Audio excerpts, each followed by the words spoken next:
So, of course, money can't buy happiness, but it can buy massage, and it can buy noodle soup, and it can buy holidays overseas or in Australia, and that's a pretty, I think, compelling or motivating reason. So yes, it's never about the money. It's totally spot on, because money is meaningless. It is us that bring all of our baggage to money and make it mean something. It's never about money. It's about what money can do for us.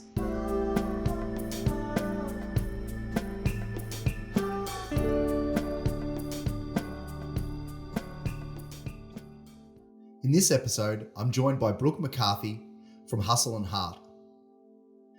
We discuss how Brook's experiences as a tour leader in Vietnam and Cambodia exposed her to locals who truly were entrepreneurial as a matter of survival.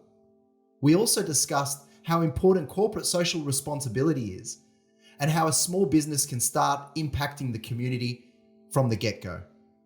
Hope you enjoy.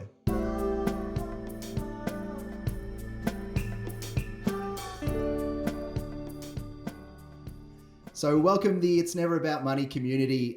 Excited to have this episode run today. I'm joined by Brook McCarthy from Hustle and Heart, and I do a little bit of preparation beforehand, and I try to give, as we all do these days, try to put a label on someone. I found it particularly difficult, Brook, to put a label on you. I would say you are a teacher of entrepreneurship. That's one of your many roles. But firstly, how are you? And then perhaps you can introduce yourself. Sure. I'm damn fine. Thanks for asking. It's good. Yeah.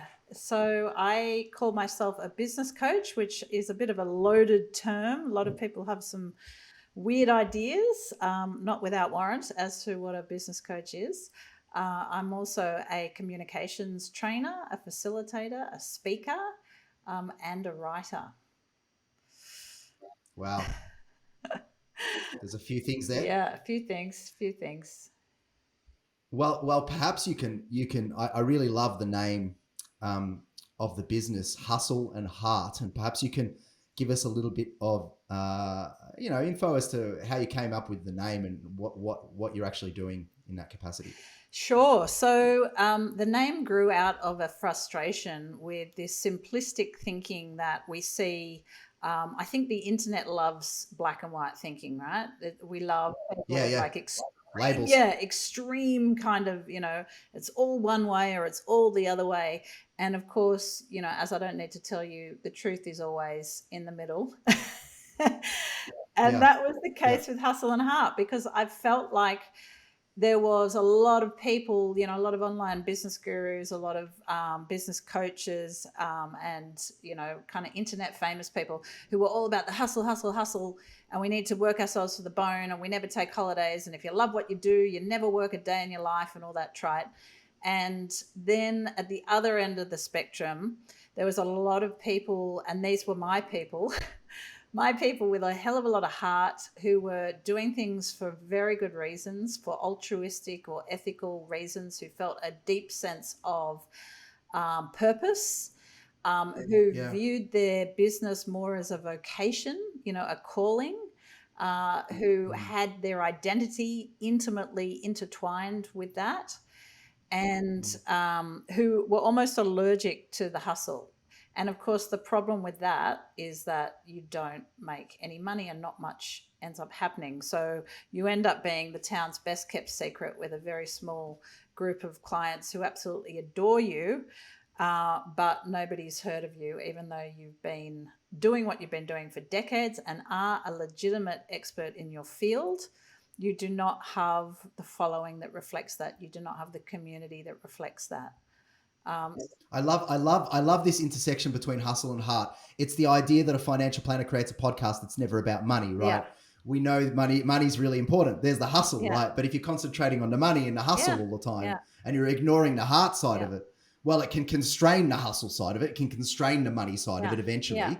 But more than that, I mean, when we define our success, it's not just on the hustle, is it? No. I mean, surely it's more than that. 100%. And, that's the other part of the equation. If it's all about the hustle all the time, to be brutal, you're not a very nice person to hang around. And, I've met plenty of those people where you meet them at a business conference, say, and they're quite famous in their own right. They've got visibility and reach, but they're kind of unpleasant, and you can smell it on them. You can smell that they're unhappy. They don't have any work-life balance. They're divorced or about to be. They never speak to their kids. They never see their children. A few politicians spring to mind. So I think that the whole, what is the point in working really hard and making a whole bunch of money if it turns around, you turn around in your 50s or 60s and go, wow, I've got no friends and nobody really likes me. I'm just surrounded by, people that work for me. Yeah. Now, many, I'm interested in origin stories. Not just because of comic books, but I'm interested in origin stories, and I know I have my own. So I imagine on your journey to getting to this conclusion, which is it's something that I really appreciate when I see someone has a similar philosophy. How did you get to that? I know you've been self-employed for 14 years. I know you teach entrepreneurship, and I know you've been to Vietnam and Cambodia and worked with your dad.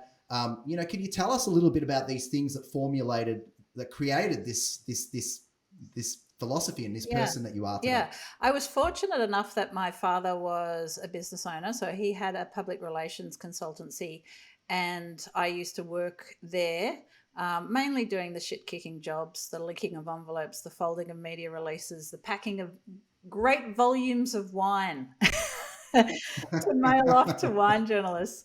And I was fortunate to have this experience and to have this, this kind of role in his business, whereby, some of the things I got to do at a very young age, I was trained up by his bookkeeper in books, so I could see the money coming in and out, mainly coming out. And I also, I used to answer the phone when I was about, 19, 20, to creditors who were looking to be paid. And so that experience, at the time it was just kind of normal, but I think back on it now and I think, what a great opportunity to get over this fear that so many of us have of, money and debt and, creditors calling saying, when can I expect payment? So, that was a great experience, and certainly my father taught me a lot about writing, in particular, about communication and writing.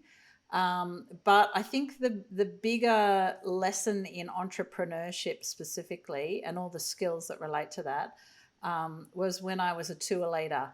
And to cut a long story short, I had a grand misadventure overseas. At the age of 21, I'd spent a year back in Sydney working again in public relations, which was my kind of fallback career. I was working in PR for that year, and then took a kind of a leap and got a job as a tour leader. So it was a kind of a bizarre thing to do at the time, again, in retrospect, because it was probably the most miserable year of my life that year. And so why was that?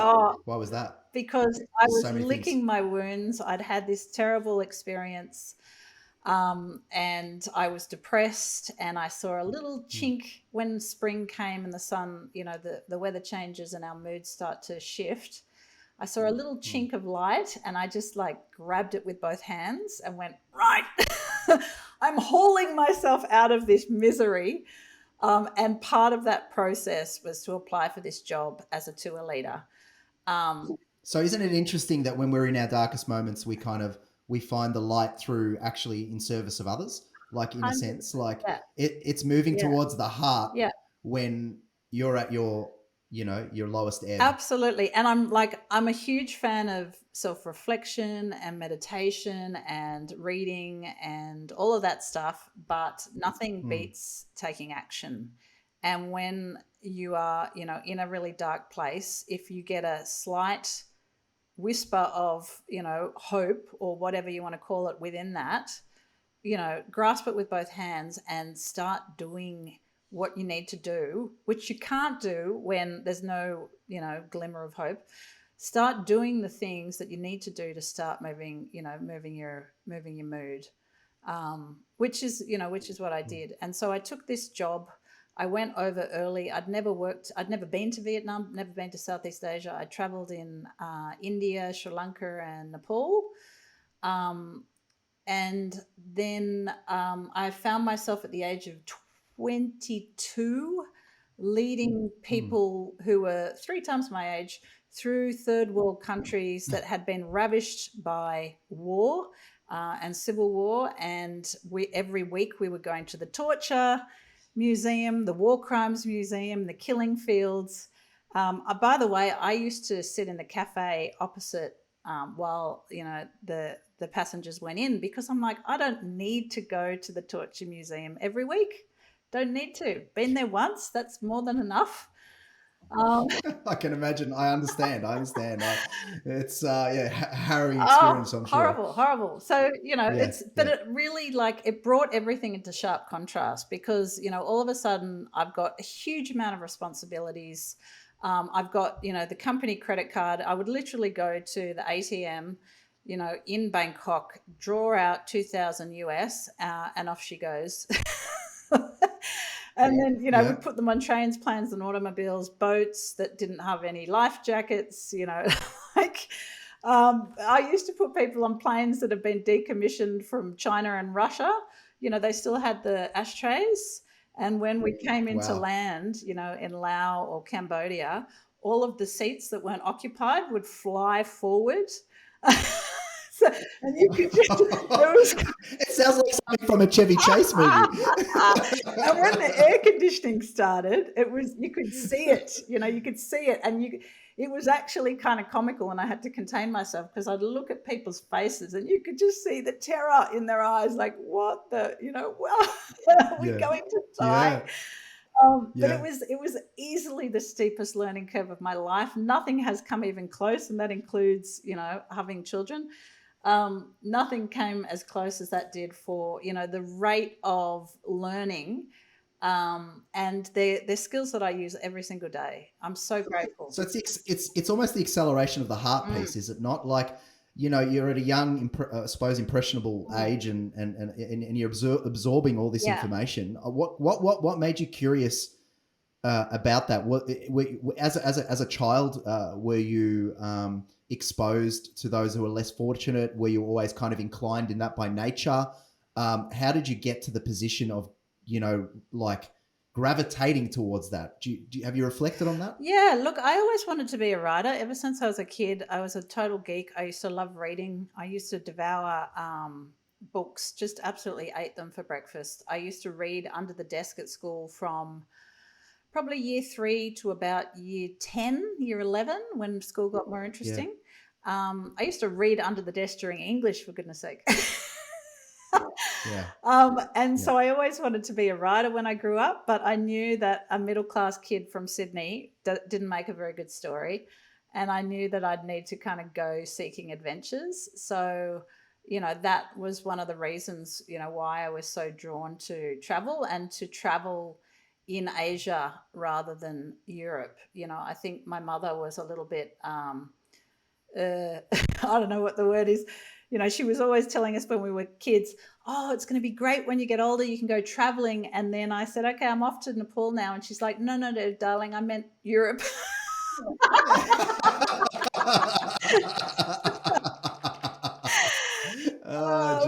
She didn't want you to rough it out. She's like, what? Did you miss the memo?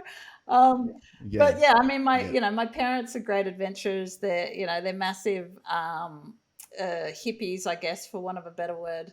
I didn't have that kind of pressure that I think a lot of, middle-class kids and other kids get, of like, got to succeed, got to go to school, got to enroll in a business degree at the ripe old age of 18. I can't think of any worse life advice to give to an 18-year-old, go and do an economics or a business degree. I think, like, what a bizarre thing to do. By all means, go and do it after you get some work experience under your belt and decide that this is something you want to pursue. Yeah, very interesting. Did you think your relationship with your father changed when you started working with him? Oh, 100%. How can it not? Yeah. Yeah, 100%. And Yeah. I think, like, I'm sure he's harder. I'm the eldest of 4 girls, so I'm sure he's the hardest. He's harder on me than any of them.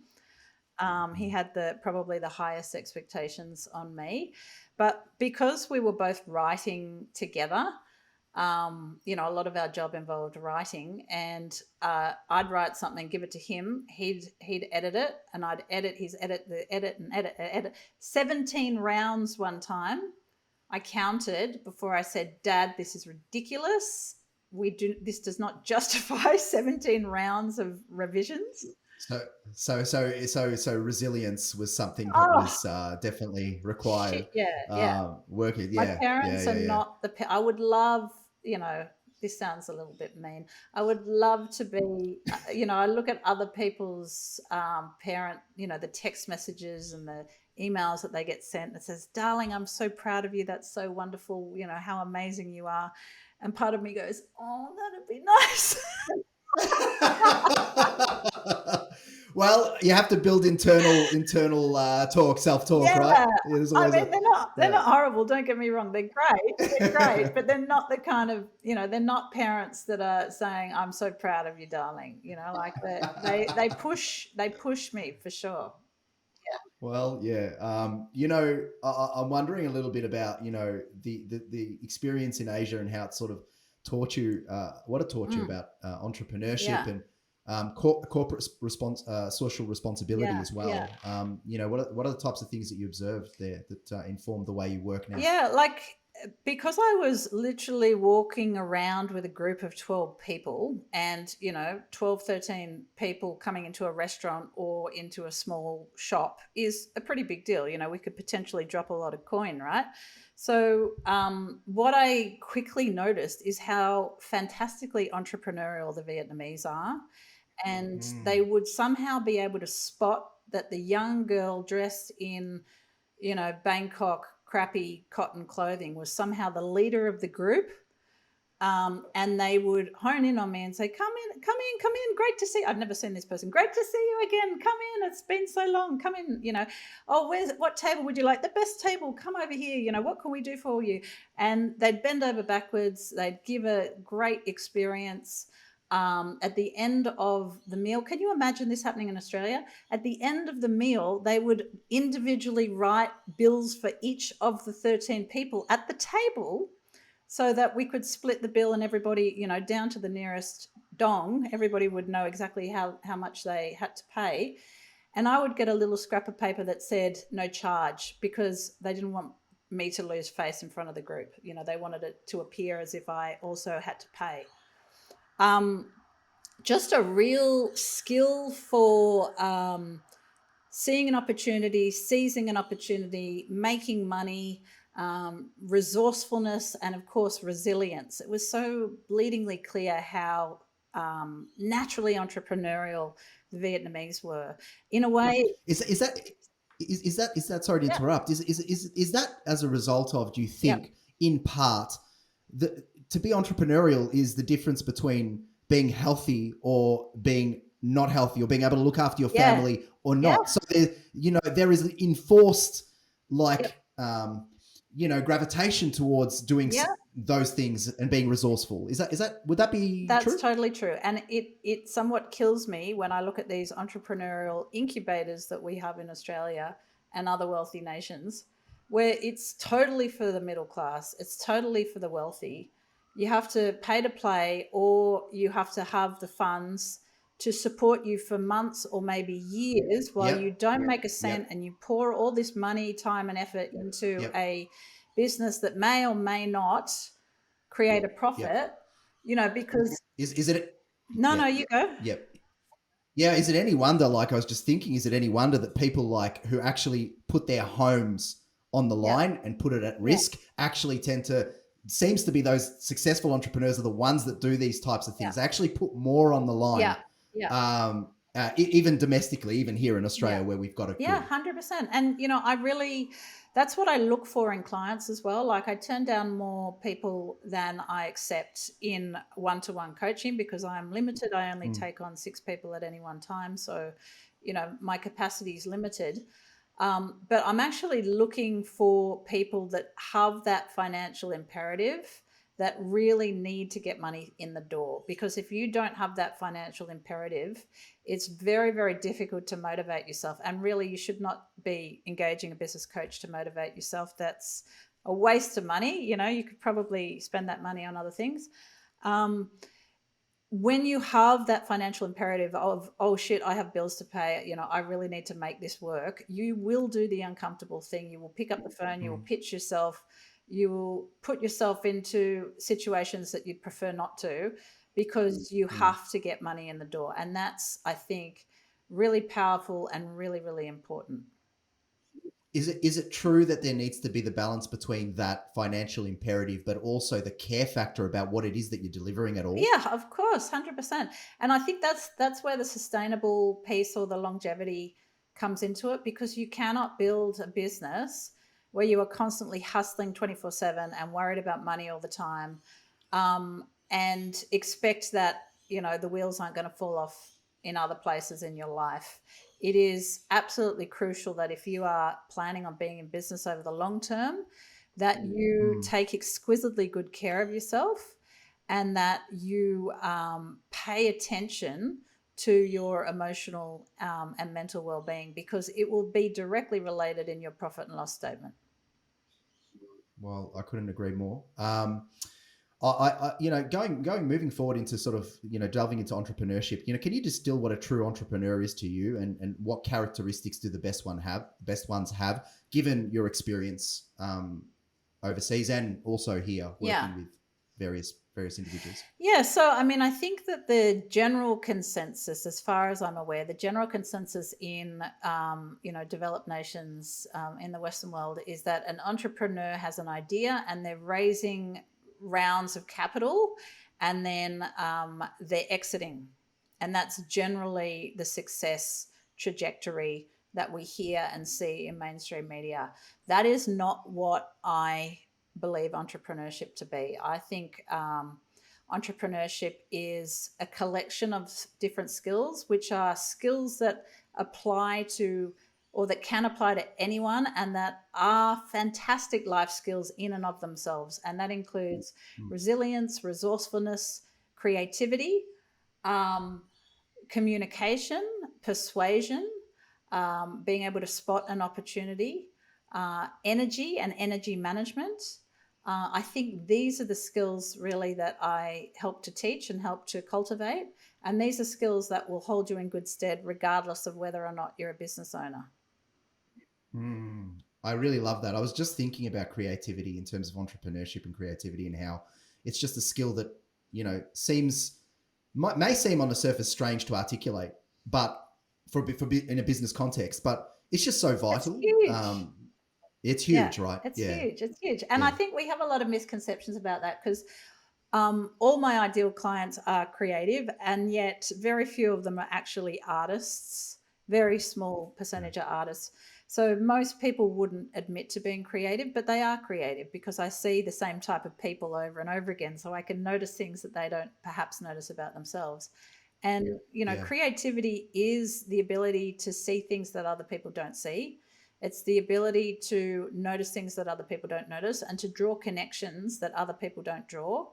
And I think that's at the heart of so many things, not just in business, but certainly in effective communications. To be able to utilize that, and to, utilize that towards whatever you're trying to achieve.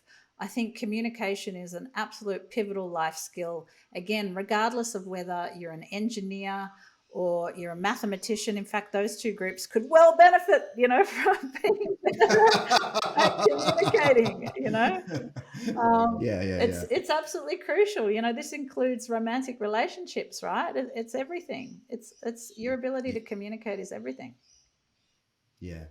I'm thinking as well of is it possible for you to reconcile for me the idea that you could have a sole trader who has a large business and still has balance in their life? When I think of a sole trader, I think about a baker who has to go and bake the bread, and then look after the staff, and then liaise with the various suppliers, and then Yeah, do the yeah, marketing, yeah. Well, and then I'm thinking, what sort of a life is this person leading? Is it possible to be an entrepreneur and a sole trader and have a life at the same yeah, time? I mean, one thing that I have seen over and over again over the last 14 years is every single conceivable business model in any and every industry around. I cannot tell you the variety of individuals that I've worked with, and I'm constantly hearing about new things that I've never even considered before. And then they introduce themselves and you go, oh, wow, what a great idea.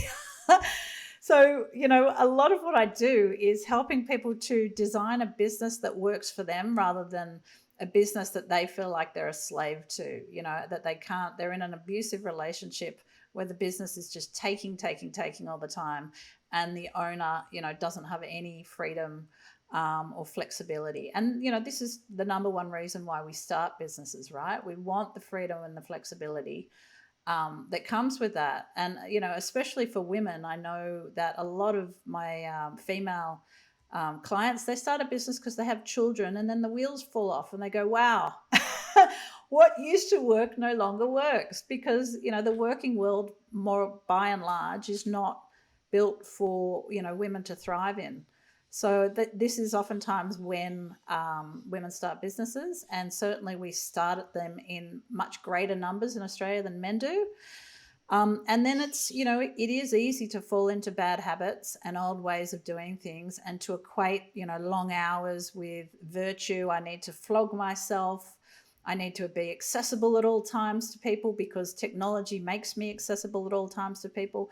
So I think it's even more important to take control of that and to deliberately design a business that actually works for the individual, to rehumanize business.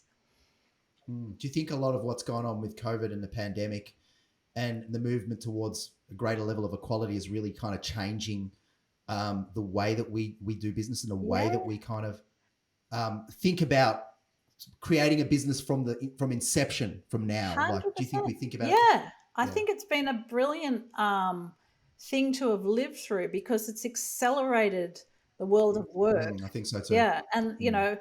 even something as silly as meetings. One of my girlfriends would describe, I'd call her up every few months and say, how's life? How are you going? She'd say, oh, great, everything's great. And then she'd start to talk in detail about her life. And it was like, oh my God, kill me now. She was, dropping the kids at daycare, at school, getting in the car, driving here, having a face-to-face meeting, getting in the traffic, driving there, having a face-to-face meeting, working for a big bank, constant meetings. It's idiotic. Why are we doing this?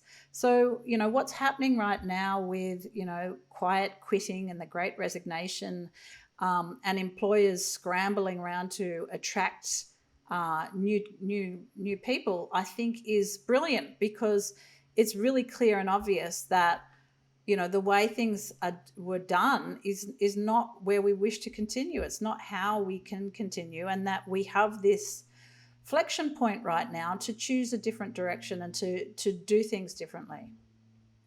And just because there are some things that may be suboptimal in the change towards a better future doesn't mean the changes are not worth going through, and doesn't mean that the pendulum won't swing, and Yeah, doesn't mean that we won't learn and evolve and change, and adapt yeah, again. 100%.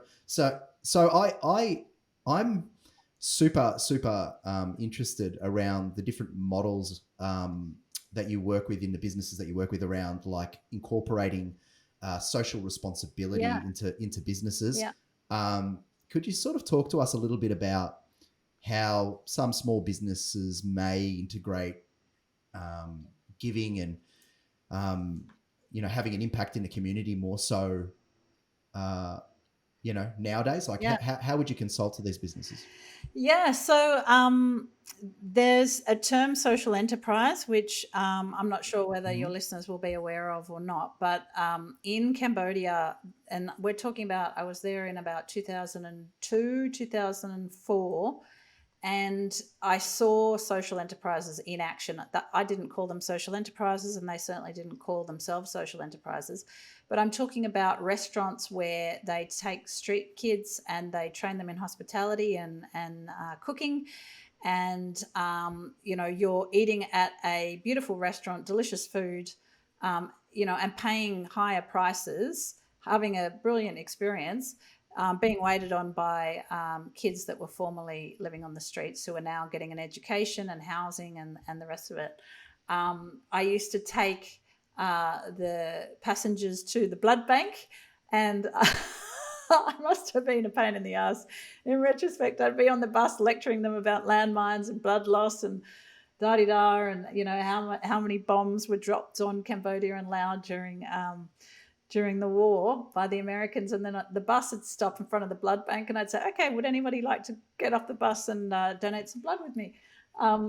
But also social enterprises where it was handicrafts and items that you'd buy to take home as gifts from your holiday in Cambodia, where they were being made by disadvantaged or marginalized people. So it made 100% sense in that scenario. And it's really only now that social enterprises in Australia are taking off in a big way. We can see some examples of that in hospitality. Probably one of the best known examples is Oz Harvest, or Who Gives a Crap is another one, the toilet paper people. We've had Simon Griffiths on our podcast. Excellent. Yeah. Excellent. Yeah. So that is the formal kind of social enterprise model, but there are many, many, many other variations of this that I help businesses to implement. And that could be as simple as Pledge 1%, which I participate in, which is to pledge 1% of your revenue or 1% of your profit to particular charities. And I give every year to the Australian Numeracy and Literacy Foundation.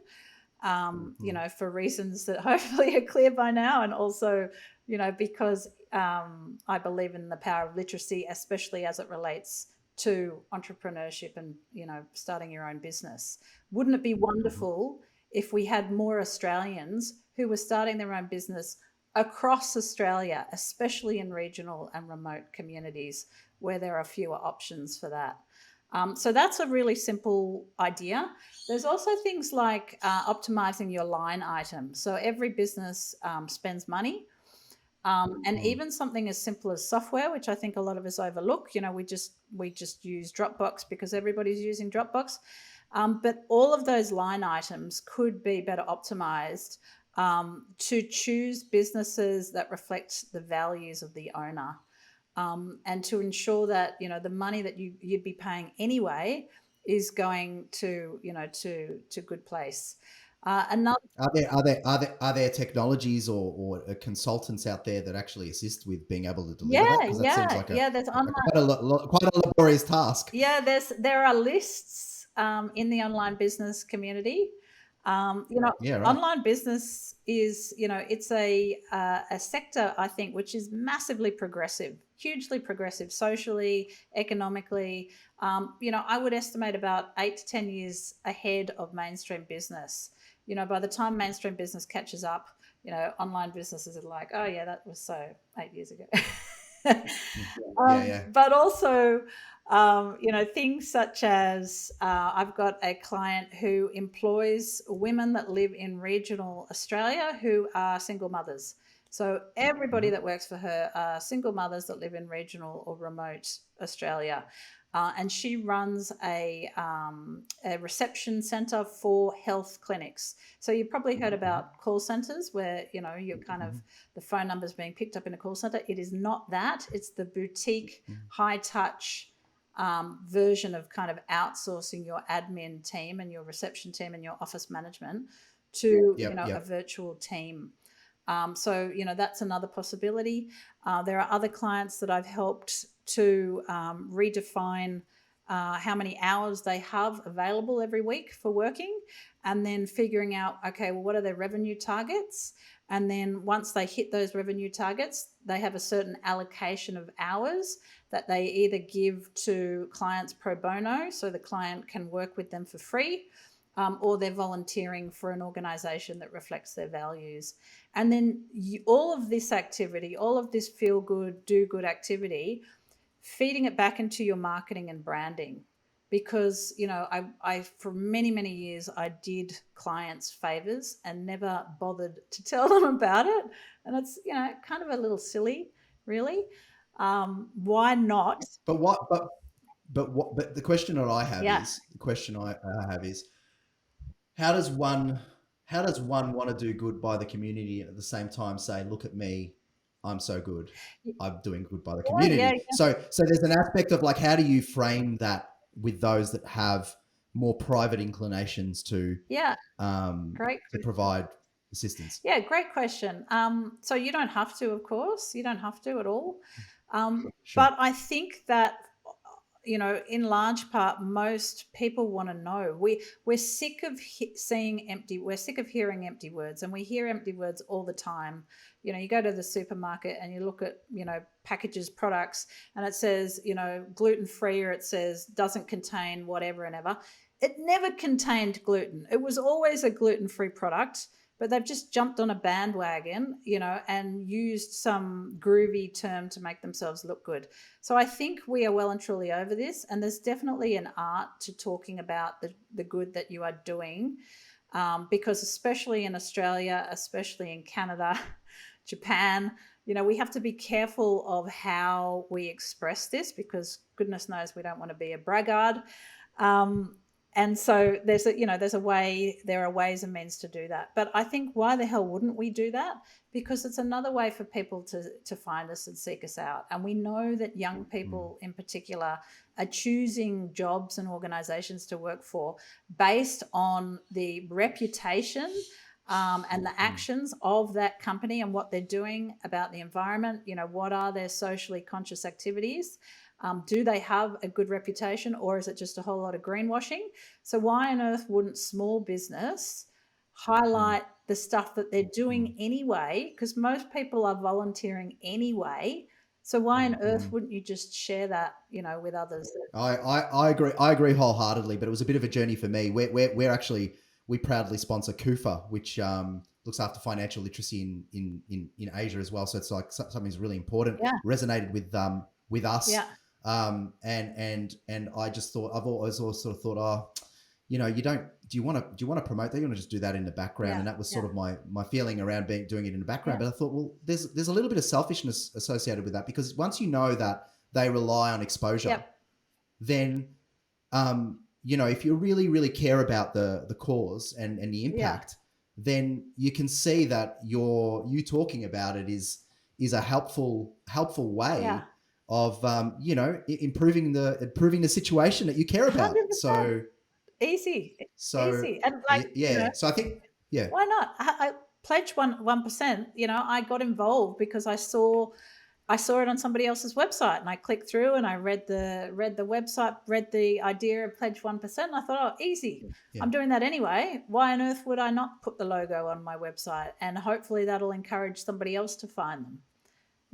So I'm interested in your views around what the key benefits are, like around incorporating giving community into small business. Yeah. What would an owner of a small business, when they're maybe trying to make ends meet or managing cash flow, trying to build their business, there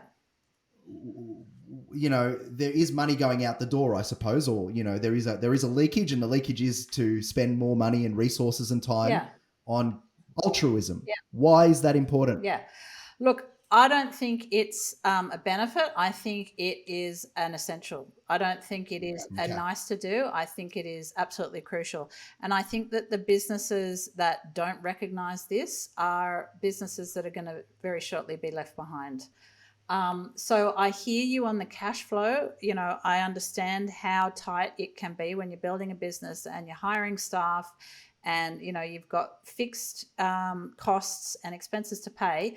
100%, but do not underestimate the intangible benefits to this, not least of which is the owner's mentality of, what, I'm actually doing something now. I'm not waiting till I'm 75 and thinking, right, now I have enough money and I can bequeath it to whatever.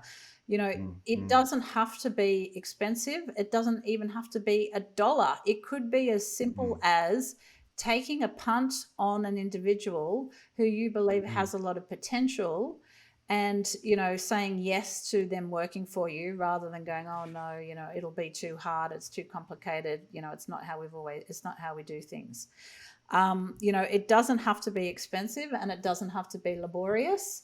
um, you know, as I was saying earlier, it counts for a lot with younger people. It counts for a huge amount. And I wish I had some stats handy, but a quick Google search will show you exactly how important it is. So if you are seeking to attract, people who are aged 18 to 25, 30, you're going to have to demonstrate that you're worthy of their time, that you're worthy of their investment, which is what staff do, right? We're asking them to invest in us, Absolutely. and especially small Yeah. business. I love small business, but it ain't the easy option.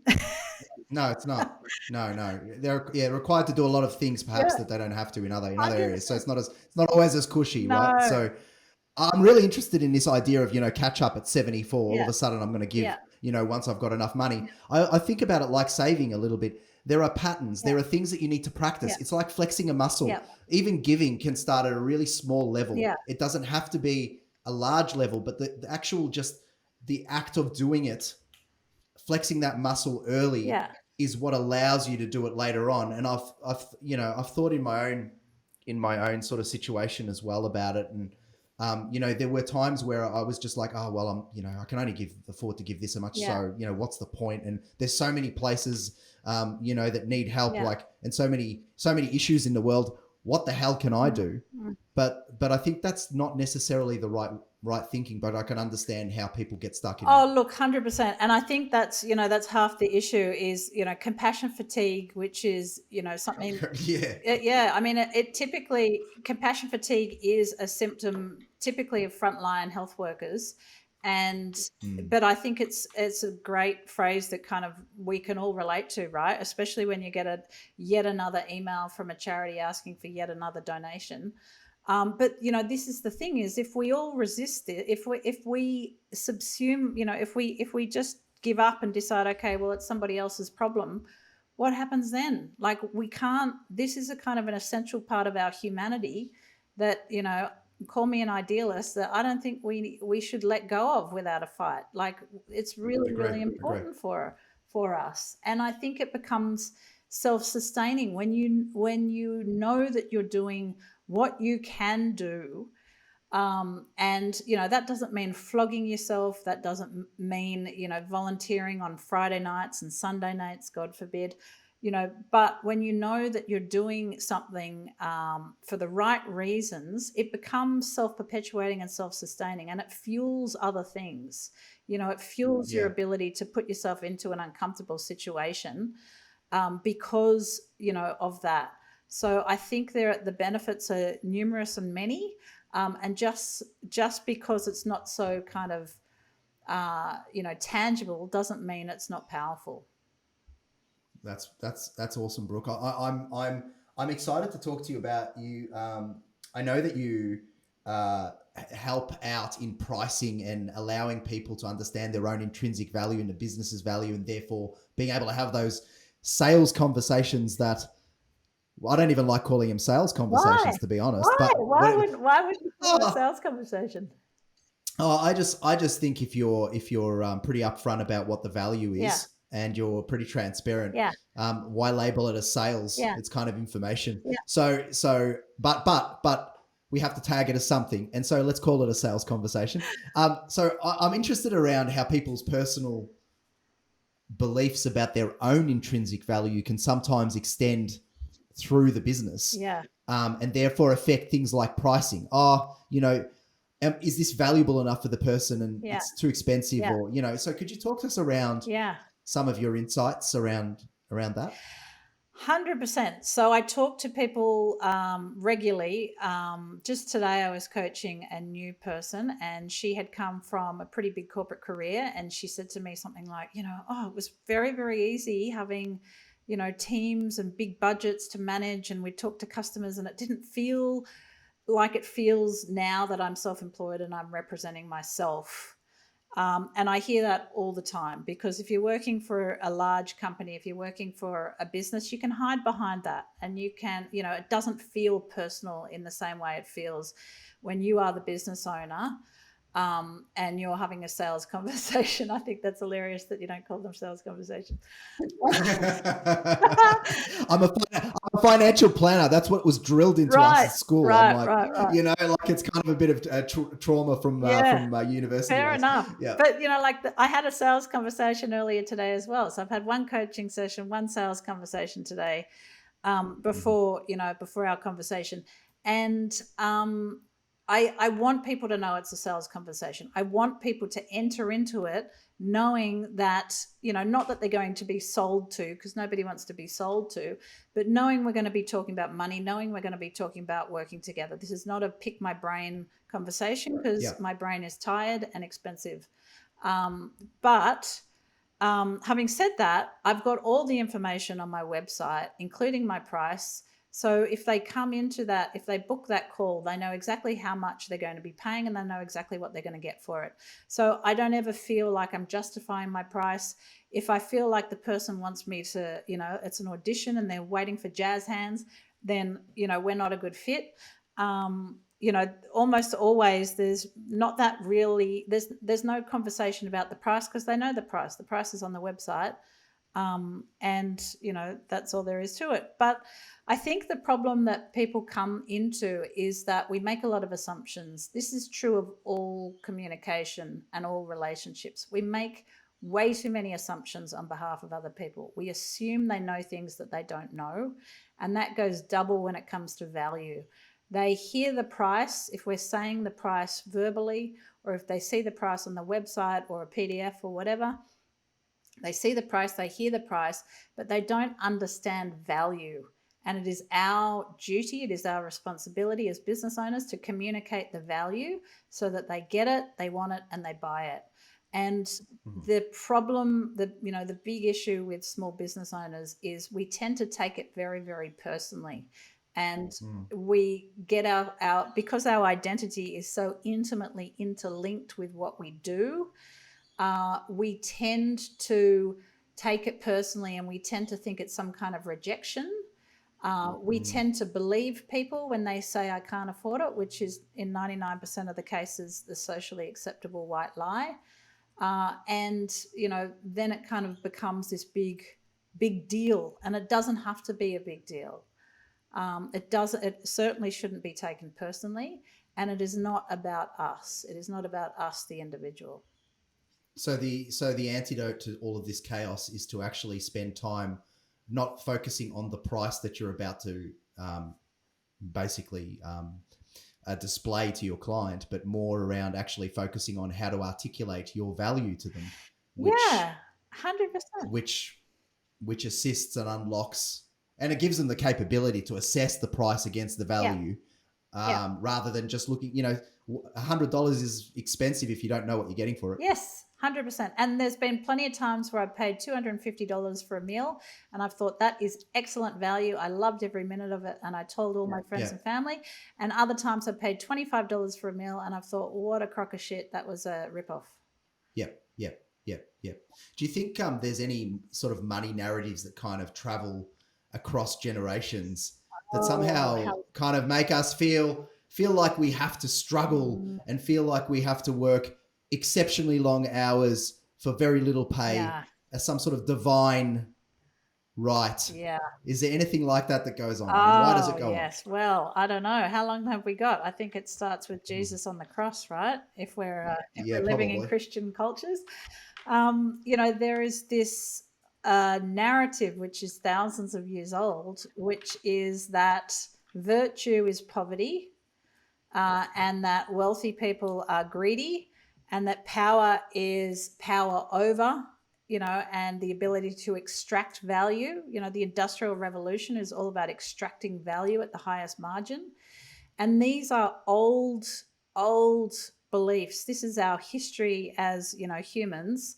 And we bring all this cultural baggage, all this historical baggage with us when, we start businesses. And it's a pretty radical, courageous person who looks clear-eyed at their psychology and decides, actually, these thoughts, these beliefs are not serving me, they're not helping me, and I'm going to actually unlearn them and I'm going to redesign my thinking. But Brooke, is it the psychology that is the issue, or is it the application of the psychology that is the issue? In the sense that, like, does it mean like the idea that you sacrifice something for a greater good? Yeah. That is something philosophically that I'm all on board with. Like, I understand that not many things that I've achieved in my life haven't come with some sacrifice or cost. Yeah. But we don't have to be poor and struggle and not price correctly to feel better about it. So it's the application, not the actual. Do you know what I'm trying to say? Yeah. Does that make sense? Yeah, I believe I know what you're trying to say. Yeah, 100%. Yeah, for sure. And it feels all kinds of wrong, because when you have this kind of black white either or thinking, when somebody comes along, when a client finds you and says, wow, I want to give you a big wad of cash for doing this thing that you love to do, that you find easy to do, not just easy to do, it's a joy for you to do it. Your first impetus will be to reject that and to say no to the cash, because it seems like play, right? And play is frivolous, and play is not work. Work is dirge, and work is difficult. But I think we're at a unique point in history that actually you can get paid excellent money for doing something that you love. It all comes down to creativity, resourcefulness, building yourself a business model that works to your unique strengths, that works to your unique life history, life experiences, and marketing, communicating that in such a powerful way that people, they see it, they want it, and they buy it. Agree. Do you think? What do you think about it's the podcast name itself? I don't need any positive feedback, but I just wondered what you thought about it. Like, no, I think what comes to mind? I think it's great. What comes to mind? You know what? Just now, what came to mind is I was thinking about when I used to make cold calls, and I still do make cold calls. I love introducing myself to strangers. I think it's a good life skill that we should never. I like to tell people I'm interviewing for new friends, and then that's the first step. Depending on their reaction, I'm like, you're disqualified from the next one. You can come forward. Because friends drop off. Life is long and potentially boring, and friends drop off. They have babies, they get boring, and we need to keep building relationships and friendships, and relationships in general.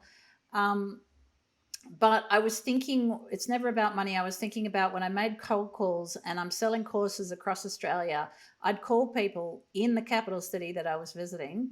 And it was really hard. As you can imagine, I'm a normal person. I wanted to poke my eyes out with a fork, but I'd have to make myself pick up the phone and cold call. So I'd get the money that it costs to come to a course, one of my courses, and I'd put that cash on my desk to try and motivate myself. It's very difficult to get motivated. I mean, it's pretty. Australia has pretty money. It's very colorful, which is great, but it doesn't mean anything, right? You only realize the value of money in the exchange. So of course, money can't buy happiness, but it can buy massage, and it can buy noodle soup, and it can buy holidays overseas or in Australia, and that's a pretty, I think, compelling or motivating reason. So yes, it's never about the money. It's totally spot on, because money is meaningless. It is us that bring all of our baggage to money and make it mean something. It's never about money. It's about what money can do for us. I feel like I want to finish the episode on that, but I think I've still got a question left. So, I'm just going to have to ask it, but that was really good. Can we have that as our preview? Yeah, that was a brilliant response. Thank you. I was just sort of like thinking, just to wind things down, what's still to do? What keeps you up at night? I know you're a busy person. What's on your agenda? What is on my agenda? Hopefully it's clear and obvious by now that I feel really passionate about entrepreneurship. I do think that with these skills that are life skills, that we can solve a lot of issues. And in Australia, we have plenty of them. So I'm talking about things like domestic violence, gambling addiction, alcoholism, drug abuse, The fact that we keep, extracting minerals out of the ground and we don't develop alternative industries. The fact that a lot of our young people, we have a brain drain where they leave and they either leave Australia or they go to Sydney, Melbourne or Brisbane or, God forbid, Perth. Apologies to any Perth people. But, there's a multitude of different issues here that I think could be solved if more people and more Australians had these entrepreneurial skills that they could apply. And they may not apply it in starting some big, massive business. It may simply be a single individual who is able to create themselves, a viable income while still being able to drop the kids from school, to school and pick them up in the afternoon. Like, it could be as simple as that. It doesn't need to be, the next Atlassian or Canva. That's something I feel really strongly about. So I'm basically looking for a vehicle in which to do that, because I write training for a living. Like, I've got PowerPoints coming out of my ears, and I'm looking for a vehicle that is able to kind of take a lot of that and take it out there in a much larger, more scalable way. That's amazing. I think it's one of the reasons I set up the podcast during one of the lockdowns. I can't even remember which one it was. Well, I thought it would be just great to bring the amazing people that I meet to the business owner community and to the community at large, really. Yeah. So I wonder how people can connect with you and what sort of resources are available, if there are any. Yeah. Absolutely. So I have hustleandheart.com.au. You can also find me at brookmccarthy.com, and there's no E on Brook.